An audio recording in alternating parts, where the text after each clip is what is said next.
They said no species could survive the void. Then humans walked out of it. Commander Zixith had seen many impossible things in his 3 centuries of service to the Galactic Council. He had witnessed the birth of stars, the collapse of civilizations, and the discovery of technologies that defied the fundamental laws of physics.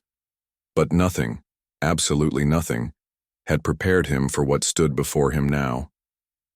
The human delegation had arrived at Nexus Station without fanfare, without the usual subspace communications that preceded diplomatic visits, and most impossibly, without any detectable mode of transportation. They had simply appeared at the docking bay's outer airlock, requesting permission to board. "Impossible," muttered Dr. Kethara, the station's chief xenobiologist, her 4 eyes blinking in rapid succession, a clear sign of distress among her species. "The void between galaxies is absolute death. No organic matter can survive the journey. The radiation alone should have torn their molecular structure apart." Zixith studied the readouts on his console, his tentacles twitching with nervous energy. The humans had claimed to have traveled from what they called the Andromeda Galaxy, a journey that should have taken millions of years through the intergalactic void, a realm of nothingness where even the hardiest mechanical probes failed, within decades.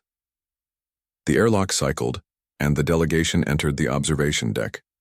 There were 5 of them, unremarkable by human standards according to the Council's files. They wore simple environmental suits, but what caught Zixith's attention immediately was their bearing. They moved with the confident stride of survivors, their eyes holding depths that spoke of having seen things beyond comprehension. The lead human, a woman with graying hair, stepped forward and removed her helmet. "I'm Captain Sarah Chen of the Terran Void Corps. We're here to discuss humanity's application for membership in the Galactic Council." "Application?" Zixith's voice carried a mixture of confusion and disbelief. "Captain Chen, according to our records, the human homeworld of Earth was destroyed by a stellar collapse 47 years ago. Your entire species was presumed extinct."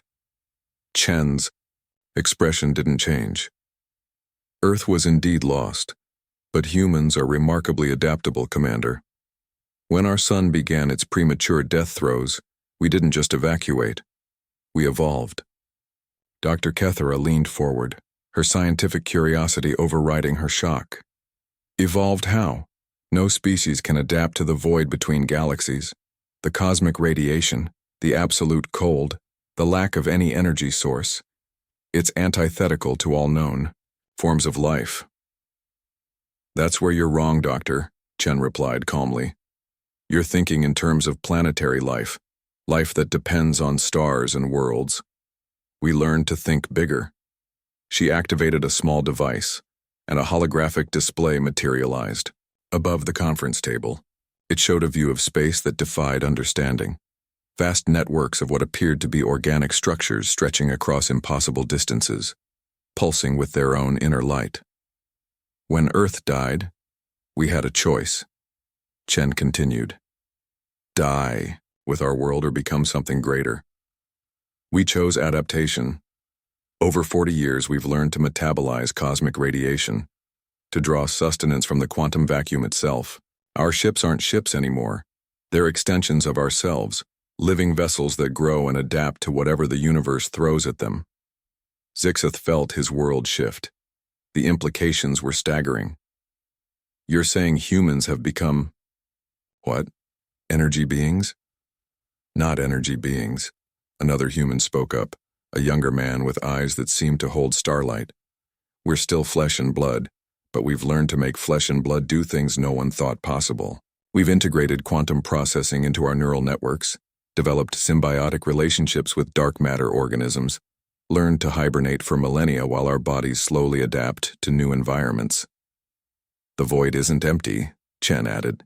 "It's full of life forms that operate on scales and timelines that planet-bound species never encounter. We learned from them, became partners with them. What you call the dead space between galaxies is actually a thriving ecosystem." Dr. Kethara's hands trembled as she processed the data flowing across her instruments. "Your cellular structure, it's unlike anything in our databases. You're incorporating exotic matter into your biology in real time. Necessity breeds innovation," Chen said with a slight smile. When your choices adapt or die, you discover capabilities you never knew you had. Humans have always been explorers, Doctor. When we ran out of places to explore on our world, we explored the galaxy. When the galaxy wasn't enough, we explored the void itself. But the journey, Zixith protested. Even with your adaptations, traveling between galaxies takes time, yes, the starlight-eyed human interrupted. But we're patient. What's a few thousand years when you've learned to measure your existence in cosmic epochs? Our children are born among the void dwellers, raised in the space between stars. To them, planets are just rest stops. Chen stepped closer to the observation window, gazing out at the stars with an expression of casual familiarity. Commander Doctor, we're not here to amaze you with our survival. We're here because the universe is much larger and stranger than anyone realizes, and humanity has learned things out there that the Council needs to know. What kind of things? Zixith asked, though part of him dreaded the answer. There are predators in the deep void, Chen said quietly. Ancient things that feed on entire galaxies. They're moving this way, and they'll be here in approximately 2,000 years. Humanity has been fighting them in the spaces between galaxies for decades. We've learned how to hurt them, how to hide from them, how to survive them. The conference room fell silent except for the steady hum of the station's life support systems. We're offering our knowledge, our alliance, and our protection, Chen continued. In exchange, we ask for recognition and the right to establish way stations in this galaxy. Humanity may have lost Earth, but we've gained something far greater. We've become guardians of the void itself. Dr. Kethara looked at her readings one more time, then at the humans standing calmly before them, and realized that everything she thought she knew about the limits of life had just been proven wrong. Welcome to the Council, Zixith said finally, his voice heavy with the weight of a universe suddenly grown much larger and more dangerous. We have much to discuss,